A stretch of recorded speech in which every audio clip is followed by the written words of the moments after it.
Tonight, with Iranian attacks still choking global oil supplies, President Trump's call for other nations to help reopen the Strait of Hormuz. मैं मुश्ताक अहमद आप सभी का इस YouTube channel पर स्वागत करता हूं और ये उम्मीद करता हूं कि आप सभी इस चैनल को लाइक करेंगे, सब्सक्राइब करेंगे और अन्य लोगों तक पहुंचाएंगे, क्योंकि हमारी कोशिश है कि सही सूचना आप तक पहुंचे और आप उसका लाभ उठाएं। आजकल आपको पता है और पूरी दुनिया की निगाह है कि अमेरिका, इजराइल और ईरान के बीच में भीषण युद्ध चल रहा है, जिसमें हज़ारों जो है लोगों की मृत्यु हो चुकी है। ईरान में 153 बच्चों की डेथ भी हुई है, जिसको पूरी दुनिया में बहुत ज़्यादा एक दुखदायी घटना माना जा रहा है। जिस तरह हथियारों का इस्तेमाल किया जा रहा है और दुनिया में हथियारों की होड़ बढ़ रही है, उससे ऐसा लग रहा है कि कहीं न कहीं तीसरे विश्व युद्ध की स्थिति पैदा ना हो जाए। अगर तीसरे युद्ध की स्थिति पैदा हुई तो आप ये समझ लीजिए कि ये पृथ्वी जो है रहने लायक नहीं होगी, क्योंकि ये माना जाता है कि दुनिया में इतने ज़्यादा एटम बम, हाइड्रोजन बम या इतना ज़्यादा बारूद भरा हुआ है कि अगर उसको इस्तेमाल कर लिया जाए तो ये दुनिया जो है आधे घंटे में समाप्त हो सकती है।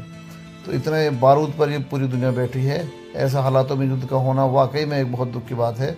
और दूसरी जो बड़ी समस्या पैदा हो रही है वो ऊर्जा संकट की है। जब युद्ध होता है तो हर वर्ग उसमें अपने फ़ायदे के हिसाब से कदम उठाता है। इसी तरह से ईरान ने होर्मुज की जो खाड़ी है उसका तेल व्यापार बंद कर दिया है, जिसकी वजह से बहुत ज़्यादा संकट की स्थिति दुनिया में पैदा हो गई है, क्योंकि इसी खाड़ी से तेल और गैस की लगभग 20% व्यापार होता है।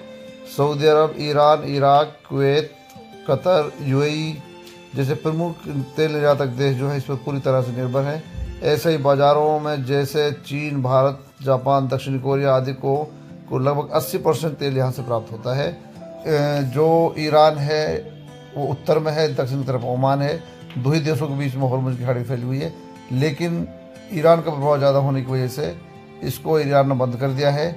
इसके बंद होने की वजह से ऊर्जा संकट की स्थिति पैदा हो गई है। इसको खोलने के लिए अमेरिका ने नाटो देशों से सहयोग मांगा है। हालांकि नाटो देशों ने इसका बहुत अच्छा रिस्पॉन्स नहीं दिया है। यूरोप के अन्य देशों से भी अमेरिका ने सपोर्ट मांगा है, वहाँ से भी सपोर्ट नहीं मिला है। अब बड़े आश्चर्य की बात यह है कि अमेरिका जैसी विश्व शक्ति आज पूरी दुनिया के सामने इस मार्ग को खोलने के लिए गिड़गिड़ा रही है। इससे अमेरिका की कमजोरियाँ सामने आ रही हैं और जिस तरीके से युद्ध चल रहा है, जिस तरीके से ईरान ने सामना किया है अमेरिका और इजराइल का, उससे ऐसा लगता है कि आने वाले समय में दुनिया जो है यूनिपोलर से जो है मल्टीपोलर होने वाली है और अमेरिका का वर्चस्व धीरे धीरे समाप्त होने की तरफ बढ़ रहा है। भारत के लिए होर्मुज की खाड़ी का क्या महत्व है, इस पर विचार करना बहुत ज़रूरी है, क्योंकि भारत का लगभग 40% कच्चा तेल और 54% LNG यहाँ से ही भारत को प्राप्त होती है।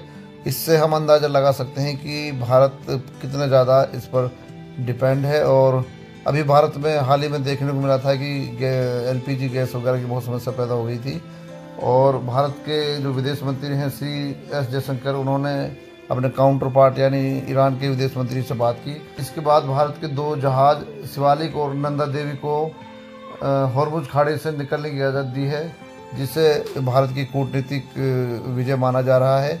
हालांकि संकट अभी टला नहीं है, क्योंकि भारत के और भी कई जहाज़ वहाँ पर फंसे हुए हैं। भारत को लगातार ऊर्जा की ज़रूरत है, क्योंकि भारत एक उभरता हुआ देश है, विकासशील देश है। ईरान भी ये मानता है कि प्राचीन काल से ही भारत और ईरान के बीच में बहुत अच्छे संबंध रहे हैं और ईरान ने आगे भी भारत के लगे हुए झंडों को वहाँ से निकलने की अनुमति देने की बात कही है। लेकिन एक दूसरा पक्ष ये भी है कि रूस और चीन के जो जहाज़ हैं उनको ईरान नहीं रोक रहा है।